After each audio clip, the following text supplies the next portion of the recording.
You're listening to I Love It When, and I'm your host, Mo. I'm a speaker, coach, and connector. You're in the right place if you're looking for some inspiration and you're ready to truly embrace who you are. My intention with this podcast is to help you see that you are so much more powerful than you realize. Hey everyone, welcome back to another episode of I Love It When. I'm your host, Margaret Smith.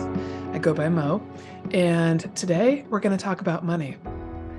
Now, is it okay to make a lot of money and do good in the world? Can you do both at the same time? This is a topic that my guest, Ankita Terrell, today and I dig into because money is something that I find a lot of people are still not comfortable talking about. And about 10 years ago, I really decided to flip the script on myself around money and started putting, I would say, 60 to 70% of my time and energy and focus on my money and try and learn what was the right way to be with money. What had I learned about money that I didn't want to stay in? Like, what had I learned about money growing up that I didn't feel like was applicable to me anymore? So Ankita Terrell is a business and life coach. She works with people one-on-one. She has worked in the past with venture capitalists for startups and nonprofits, and she lived full-time for 3 years at a meditation retreat site in the Catskills in New York. She now helps visionary entrepreneurs build profitable, good for the world, and values-aligned businesses. And she's the co-founder of something called My Founder Circle, a platform for female founders looking for community, systems, and two badass coaches who have been on both sides of raising capital as they scale their established business. So I really believe that money is a topic that we need to talk about more openly, especially as a woman in business. I find that I am being led more and more to share my own story with money, what I've learned about it, how I am with it, and the feelings that are associated with it. So I was referred to Ankita through Seph Dietlin, who you all met on the podcast a couple of episodes ago. And when I met with Ankita over Zoom, I knew right away that I wanted to have her on the podcast. I love her energy. I love her knowledge and perspective. And she brings a lot to the world in terms of opening up that conversation and really allowing ourselves to change our relationship with money and the energy of money. So can't wait for you to check out this episode, and please do not hesitate to reach out to me and comment and share this episode with your friends and family. I think this is a really important topic.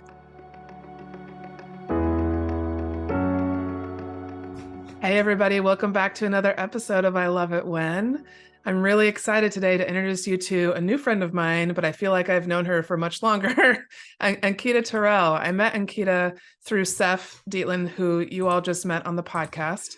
And Ankita and I started talking about money and the energy of money. And I was like, wait, we've got to record this. So thank you, Ankita, for coming back to talk to my audience about this topic. And I love digging into stuff like this, and I love the way you speak about it. So thank you. Can you start off by just sharing a little bit about yourself and what you do now? Yeah, so my background is both in the sort of material world and also in the spiritual ethereal world. I moved to the US when I was 18 from India, graduated with a degree in economics, worked in venture capital, worked for a startup, did analytics for a while. Then I lived on a meditation retreat site for 3.5 years. And then I went to business school to bring my worlds together. And then after I graduated business school, I got a job back in nonprofit where I was funding social entrepreneurs that were solving for common challenges in the world, like combating climate change or creating an equitable funding atmosphere, regardless of what ethnicity or gender someone belongs to. But kind of what I realized along the way was I had put this on myself. No one told me this. It was something I had subconsciously absorbed, which is I was always making the choice between making a lot of money or doing really good in the world. And I wanted to change that narrative because I didn't want to feel like I was giving up on my personal desires just because I wanted to serve the world deeply. And so I started consulting and coaching for women that were looking to balance and align their values with their finances.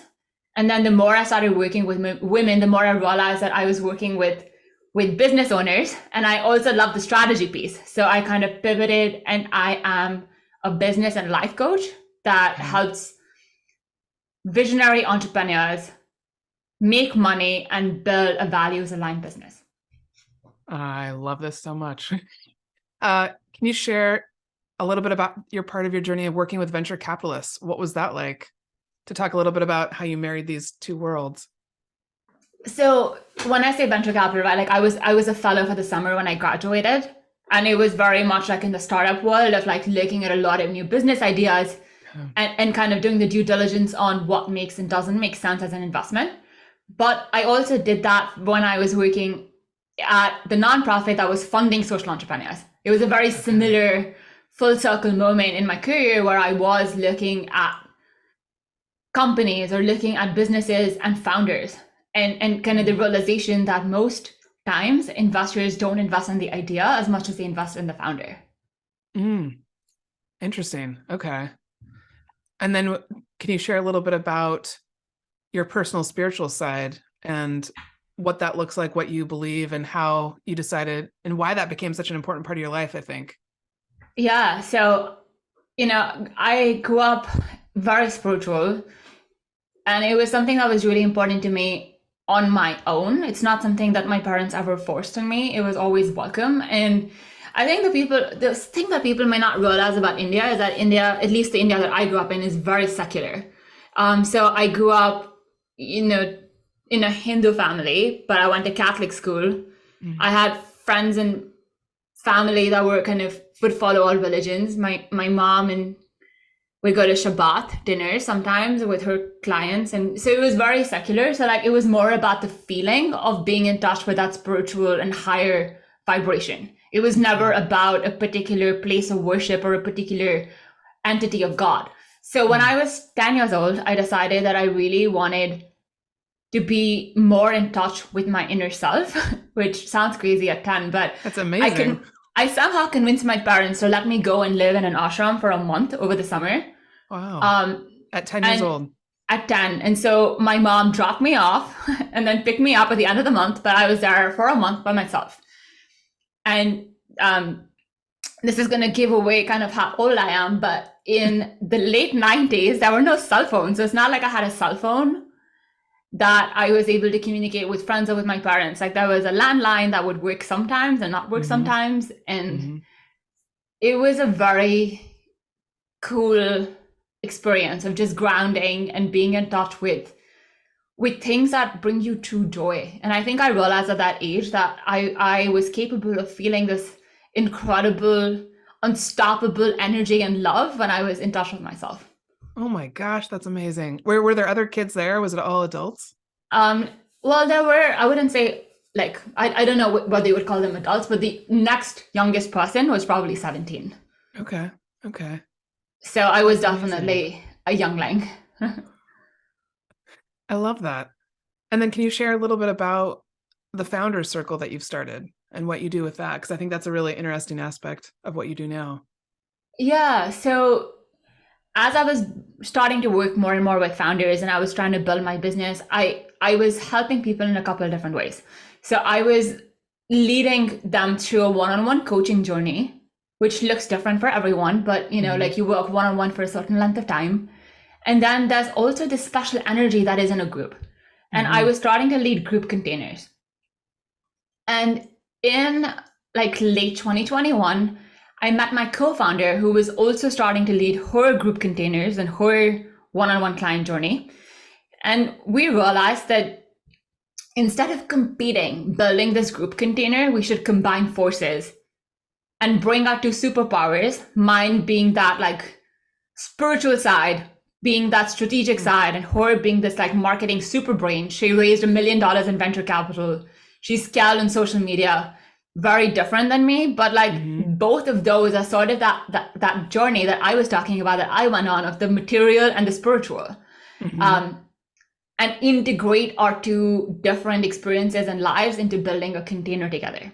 So we build a platform that any founder can join, and we conduct 2 workshops a month, and then we also lead small group masterminds that are about 12 founders usually, and we act as their strategic co-founders for 4 months. So, while like a one-on-one coaching journey is a long-term personal development evolution, my founder circle is more a sprint to get your business off the ground and get you out of your head and actually do the work that you say you want to. Okay. I love that. So you guys have been doing that since 2021? We officially launched in January of 2022. Okay. So we Cool. celebrated 1 month at the beginning of January. And is it coming to be what you thought it would be, like with the combination of both of you together? It's actually far beyond what we thought, because there's a certain magic when you set the intention behind a group, and that's that Yes. intention behind really helping the women step into their highest power, their highest self, and like helping them just take them out of their like, can I do this energy into the what can I create? How can I be more creative? How can I go with the flow and just enjoy the process of building this business without putting the pressure on myself to hit X number? And when we help them get out of that energy, we obviously also build the strategic roadmap so that they can get to that number, and there's a direction and plan in place. But it's less worrying and more fun, creative freedom in doing. I love that. Can you talk a little bit more about intention and how you have, when you started using that, if you remember, and how you've gotten, I feel like that's a very strategic thing to do that I talk a lot about with my audience, but a lot of people don't really recognize still the power of their intention. So there's like intention that you're aware of, and then there's intention that is on the subconscious level.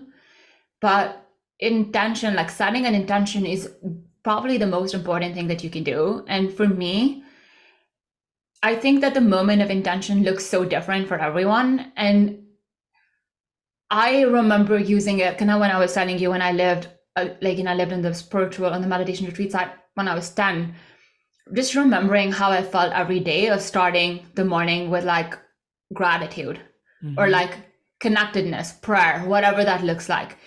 But setting an intention for the group container, for the 14 weeks that we're going to work together, or when I work one-on-one with clients, setting an intention for our time together in the entire container, but also setting an intention for every time we meet.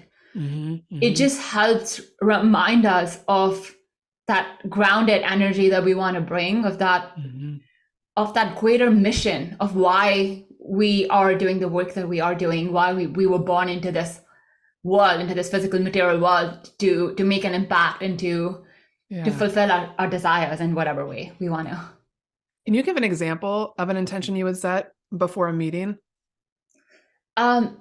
Yeah. So if I were meeting someone for the first time in like a sales call, I think my intention would be to hold space for them, to allow them to feel very welcome and heard, to allow them to be in tune, be in flow with their full self. So like to really kind of talk their truth. And then for me to hold an objective space so that they can make a decision on whether or not we're the right fit. Okay. And I guess also for me to make that call, because sometimes they can't see it, but I can, that there is someone else that's a better fit for them, for their goals, and that is totally okay. And it's that intention of like, I want the highest good for all parties. And everyone that this business is going to touch, all their customers and the ripple effect, and also me and everyone else that I'm going to touch as a result of this relationship that we have. Oh, I love that. I almost feel like I've gone off on a tangent, but I think this is something that's supposed to come up because I talk to people a lot about the difference between an intention versus a goal. And how would you describe the difference between the two? Well, tangents are good, by the way. I think that that goals can be very in our heads, whereas intention is more of that grounded, true energy of why we want to do what we want to do, right? So like goals can look like, I want to hit $100,000 or $200,000 this year. Whereas an intention is kind of deeper, of being like, I want to step into my full potential. I want to serve this mission out. I want to be in that energy, creative flow, and like high vibe energy every day. So like, that's how I view it, is like a goal is more kind of numerical driven. It's more in your head, and intention is more in your heart. It's a little bit more free. Mm-hmm. I love And I that. think both are important. Both are important because um, sometimes you will find that like having a goal is a good indicator to bring you back to that. Okay, but what does this look like? What does a success look like? What is that? Yes. How do I measure me being of service to this world? Yes. No, that's a really good point. I was thinking that a lot of times, especially in the real estate world that I have come from before, that people get so caught up and so focused on just the goal that they forget kind of what, or they don't even know what their intention is along with the goal. I like the way you describe that. Going back to talking about the energy of money, what did you learn about money from working in the corporate world versus the spiritual one? Yeah, I think that in the corporate world, money is viewed as a sign of success, or it's viewed as a sign um, of literally how fast you've gotten to your goal.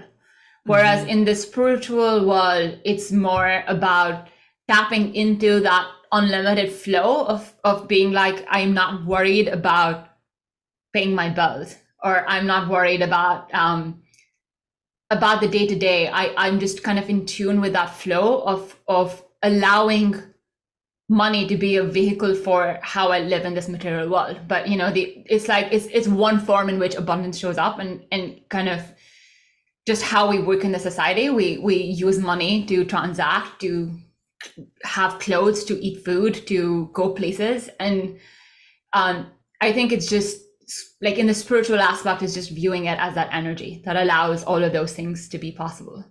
I was literally just having this conversation yesterday with some women, and I'm realizing more and more that I keep being kind of led to help women, and also specifically, I think women in the spiritual holistic health realm understand that it's okay to charge for what they do and to make some money and to be able to build a business off of this work. And I think there's this perception, or this previous perception that's changing now, that that work is not really worth what other work is worth in the corporate world or in the material world. And so I'm wondering, how do you approach that with different women that you work with that are limiting beliefs around money, and what's kind of your process with that? I think it's been such a learning journey for me as well, because I think that a lot of, especially in the impact world, especially with people that would call themselves light workers and Mm-hmm. or visionary entrepreneurs, there's this feeling of being so grateful for the work that you do that money feels like part of the equation, but it shouldn't be part of the equation. And I think that Mm-hmm.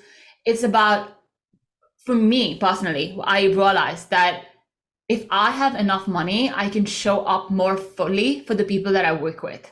Because Mm-hmm. I'm not worried about working side jobs or working, like trying to somehow make the money to pay for the rest of my life. Yeah. And it's just like freeing myself of that guilt that I can be a light in this world and create a really deep impact on people and still make the money that I desire, because through working with me, they're able to make more. Mm-hmm. There's no way that that can be quantified. And so it's taking me out of the equation and just thinking about it as like, what is my coaching? What is my monthly coaching Mm-hmm. worth? Right? It's not about my value. It's about how much Yeah. am I helping them in this month or in this 6-month container, and take yourself and your ego out of it. So when you first start working with someone, how do you kind of help them begin to recognize some of those limiting beliefs that they have? Yeah, it's deep work. It's really recognizing it on all levels of that consciousness of being like, is this something that is a reality, or is it made up? Is it something that is yours? Is it something that is yours from this lifetime? Is it something that you just want to believe because you're hiding behind this, and that's Mm-hmm. allowing you to not act?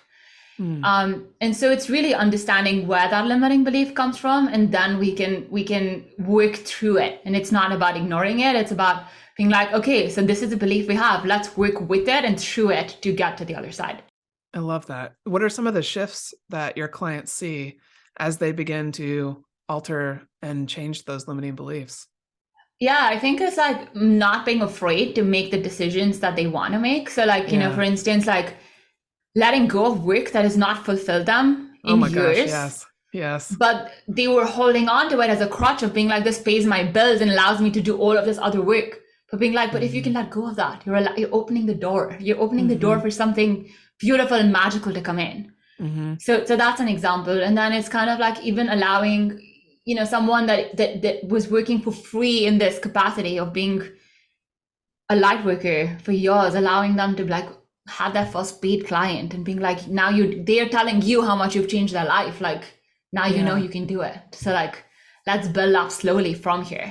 And then Yeah. of course there's like the material aspect and in kind of my founder circle container and how we put that intention into that cohort. We've seen some people do magical things, everything from like getting the biggest PR opportunities and getting the biggest sponsorships to like whatever is meant to, not meant to, but like whatever their fulfills their intention of reaching their Hmm. target audience. Like it just kind of appears and it's not a coincidence. Hmm. Hmm. Can you share something that's happened in your own personal life that where you kind of took a leap and noticed something that showed up for you, where you made space maybe and kind of let go of something that was no longer for you? Oh my gosh, yeah. I think I would actually say like my relationship with my husband is one of Okay. them. I really knew that I wanted a life partner because I wanted to share my love with someone. Hmm. But it took me a very long time to free that space, right? Of just being like, I'm not afraid of someone hurting me because Hmm. you don't have that control over me. Hmm. Um, all of these limiting beliefs that I had of what a relationship could or could not be, and like working on myself and feeling so incredibly happy with my life and fulfilled with my life and just letting it go. And so the story is my best friend and I did a book together, which is called Calling in the One. And the whole concept and the whole process behind it is you are undoing all these misunderstandings that you have of what love should look like or what a relationship should look like. Hmm. And I met my husband David with 2 weeks left in the book. And actually That's the first amazing. time he came over to my apartment I think he came over for like a drink one night, a few weeks into us dating, and I was like, oh shoot, that book is laying on the table. I had to tell him before we go into my apartment, I had to tell you. That's amazing. How cool is that? But actually, I will say too that like I was not embarrassed of that process because it was so Hmm. freeing for me, and he Hmm. could sense it, and he actually told me that he thinks it's really cool that I did that process, that I was so clear on my intention of now not needing it, not needing Hmm. someone to fill me, but of Yes. sharing that love and of being so content with who I am as a human and Yes. with being able to share my light with someone else. Yeah. That's So we such actually a we call each other my, we don't say like my better half, or like my full self, like my full partner. Like we're I two love full that so selves sharing a much. life. Yeah. Yeah. Yeah. That's such a good example too. And I think a lot of people would think, well, how can you compare like a relationship with a person to a relationship with money? But it's a similar kind of energy, that love energy, and that idea that you can become, and once you become content with yourself and you know how to soothe yourself, feed yourself, love yourself, then that other person would show up like that. It's such a great example. I think because that we have such a tight hold, at least I've realized in my journey with money the last 2 years, especially, I think I shared with you that I've really been learning to surrender and trust and what that looks like. And until you kind of release that hold you have on what I need money to survive, I need this much money in my account, until you release that, you don't really open yourself up for abundance in all the different forms and ways. Yeah, I only shared that story of me meeting my husband because I thought it was a very clear like example of how quickly it can work. Yes. Like where like I was doing this process for like maybe 7 weeks, and 7 weeks in, I met my life partner. Yeah. Um, and I think with money it works similarly. Like, of course, I've had many different experiences over time of just letting go of that sticky energy of not going to calls with like, is this call going to help me hit my revenue goal for the month? Or Hmm. if this person on this call signs, will that mean that I've hit my like client target or whatever, right? Like of letting go of that and really coming with that open space of being like, I'm so grateful for the people I work with. And I'm objectively going to show up with my intention, and we're going to see how this call goes. And if they join, that's great. I'm going to share my energy with them and help them build up. And if not, that's totally okay. I'm going to be fine. Yeah. Yeah. Can you share what were some of your personal limiting beliefs around money when you first started doing this work? Yeah, I think the biggest one was that what I shared before, which is I can either do good in the world or make a lot of money.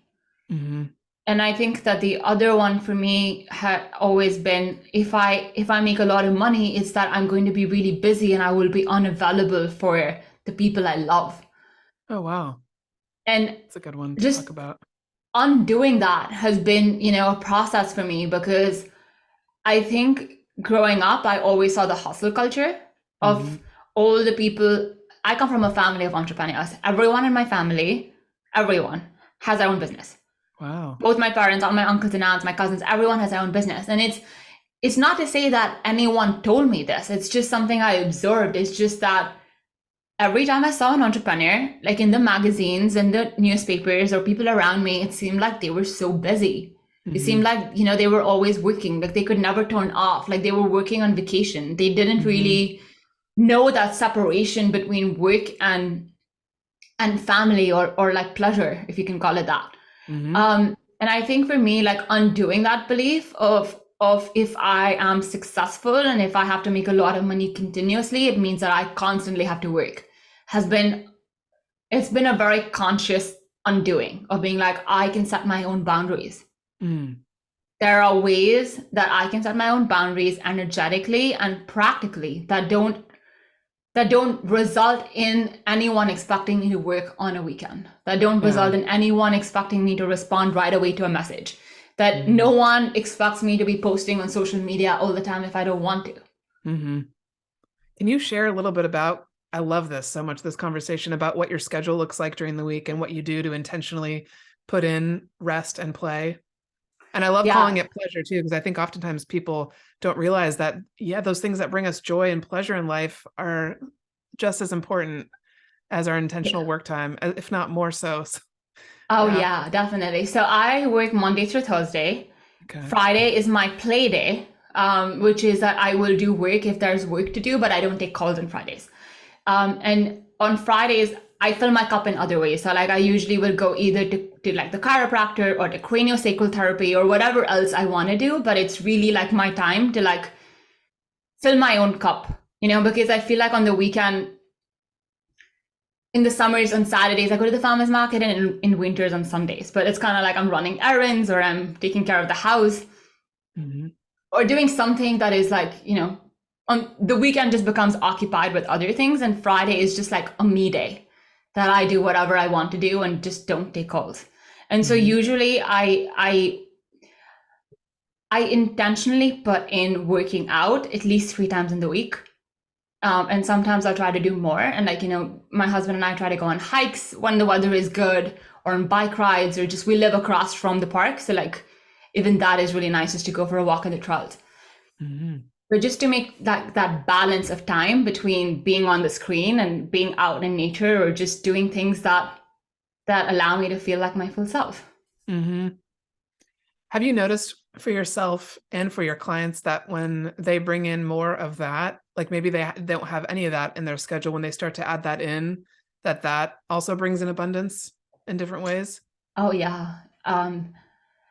I always say this to my clients, that the more space you give yourself of unscheduled time on your calendar, the more opportunities you have of creative ideas just flowing to you.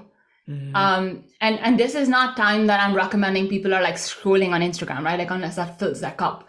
But it's kind of like, just like take that time to be like, listen to your own body, like tune into yourself. Like, what do I feel like doing? Be like, oh, I really feel like going for a walk today. Or like, oh, self-care sounds really good to me today. I'm just going to put on a face mask and pour myself some green tea and just like watch some like uplifting TV for like 20 minutes. Whatever it is that fills your cup, like, the answer to that. But just like creativity and play. And actually the other thing that I always encourage my clients to do, and I do this too, is just to do one activity, however often you can, that kind of brings that childlike wonder and play into your routine, but it's not something you're trying to be good at. So like, I love singing and it brings me so much joy. I am not a good musician by any means. And I'm not saying this to be humble. I truly don't think I'm going to ever perform on stage, but I really love singing. I'm decent enough at it that I can listen to myself sing and I'm like, oh, that sounds pretty good. Or like, that was really fun. And I sing once a week. I have a voice coach. I sing once a week on Zoom with her. And it's just so fun. It's so fun. And it's not something I'm trying to be good at. It's just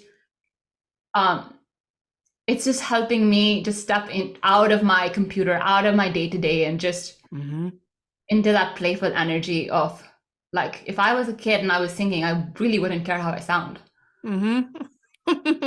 I love that so much. There's something, like you said, about allowing yourself to do that just creates space for other things to come in that feel so good. Yeah. And the idea too of doing something that you don't feel like you have to be good at, I think is really important too.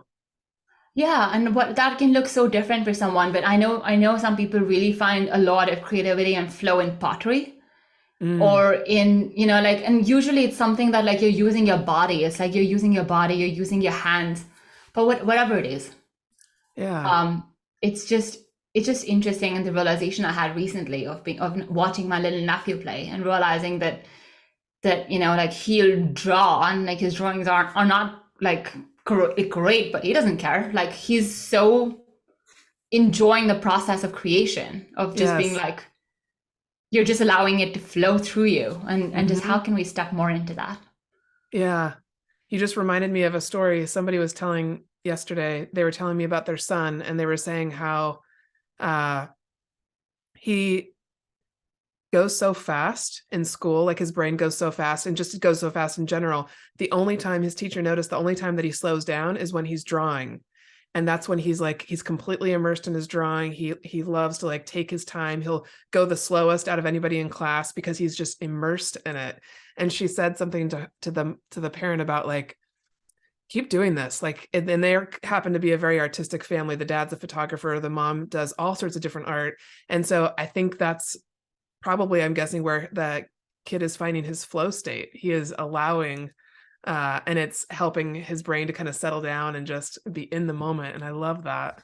And it's so meditative, right? Like, just like, that's a form of you just being in tune with the higher vibration, and just like that, hey, like you said, the flow state of just, it's meditative for a little kid to do that. And it's meditative. Like, when I'm singing, she has so many instructions for me on how to breathe and how just to drop into my body and how to feel my body do what it's doing and not worry about how I'm singing, because that's not my job. That's going to flow. It's my job is just to get my body ready. One of the other questions I had for you is, can you describe one of the biggest challenges or obstacles that you've had in your life thus far around money that you've had to kind of face and tackle? Yeah. So, when I was working in New York after college, I felt like there was a moment where the job was clearly wrong for me, but I was again holding on to it because it allowed me to stay in the country. And in my 22, 23-year-old mind, like, my life felt so perfect because it just felt like I was living in New York. I had this job I liked. I was working in Rockefeller Center. Well, I didn't like the job, but it was a kind of quote unquote good job that I had. And I was working in Rockefeller Center. I was like, just sort of in my mind, living the dream. And it was clearly the wrong job for me. And I had to end up leaving the job. It was a very toxic work environment. And I had a couple of weeks before I had to find a new job, or I knew that my visa basically would run out and I would have to move back to India. And it felt to me like my life was sort of falling apart in that moment, because I knew that I couldn't offer to continue paying rent endlessly. And again, this was a made up story, because I know that like my parents are very supportive and helpful. And if I call them, they would have helped me out for a month or two, like totally no problem. Like, they would do that for me. but self-inflicted torture of being like, I'm giving myself 2 weeks to find a job, or I'm gonna, and like just like getting drawn into that drama of catastrophizing that my life was going to end because I now had to leave this job that was clearly the wrong fit for me. And I did end up having moved back to India, and over the year and a half, I think I like leaning into that, into like what was in the moment the worst case scenario for me of having to feel like a failure where I didn't have a job. I had to restart my career like a year and a half out of college. Ended up being the best thing for me because I ended up doing pretty much exactly the same thing that I was doing in New York for a large company. But I realized that it's not so much about the work that you're doing as much as it is about the people that you're working with, the environment that you're working under, about how supported you feel in what you're doing, and having to like lose all the things that I thought were important to me taught me that actually it's not about the things at all. You can kind of be happy wherever you are. And it's totally self-inflicted. So true. When you are following your intuition and you feel those nudges, like, this job is not right for you, can you describe what that feels like in your body, or like what you've come to recognize as your body telling or talking to you? You feel really restless in your body. Like you feel like your breathing is very short and constrained. And you also just feel this sense of unease. Like it's this constant sense of unease or this nudge. And I think there's a difference between worrying about something going wrong and like the true feeling of just being like, I know this isn't right for me and I'm trying to convince myself it is. And I think that recognizing that has also been a lesson for me, is like, how do you fine tune your intuition where it's like, no, I'm not worrying about something that doesn't exist. Like I'm not making up a problem. But it is something that is just deeper. And I mean, I will say, because you said at the beginning of the podcast that we met through Seph, and Seph has really been helping me in this process. And I love talking it out with him about just how to get more in touch with my intuition, how to fine tune my intuition and not get drawn into the worry state. I love that. Can you share with people, do you have any new plans for your business coming up, or what are ways that people can engage with you if they want to learn more from you? Yeah, so I love working one-on-one with visionary entrepreneurs. And actually, I am currently going through an integrative training process where I'm going to be trained as an integrative coach. So I will be able to lead them through the somatic process, and I will also be trained in all different modalities that kind of will help train people on the somatic, emotional, mental, behavioral, and unconscious level. And I would love to work with people one-on-one, but also I'm growing that this year. That's kind of the main focus of my business. Okay. But then for my founder circle, we do the mastermind 2 times a year. And I think we're realizing that like newer founders, people that are just starting out their businesses, have a need that is unmet in the market. And I'm not sure how we're addressing it, but it's something we're working on, is like, how can we give them the help they need without throwing a lot of information on them? What does that process look like of having that support, the community? Of having the mentorship, but not being able to afford paying X amount of money, but also not drowning in a room of 300 other people. Yes. So it's a balance that I think we're trying to figure out how we're going to help those people. So those are the 2 things that I'm building out this year, besides running our mastermind twice. Okay. All right. And then what's the best place to kind of follow what you're doing? I know you have a website and you're on Instagram.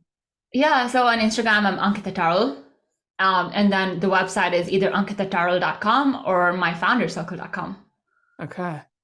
And before we leave for the day, I wanted to see if you could give people that are listening today 2 or 3 tips for people who are feeling like they're struggling financially right now. What would you say that they can do to start to kind of unwind some of that and live from a place of more peace and freedom?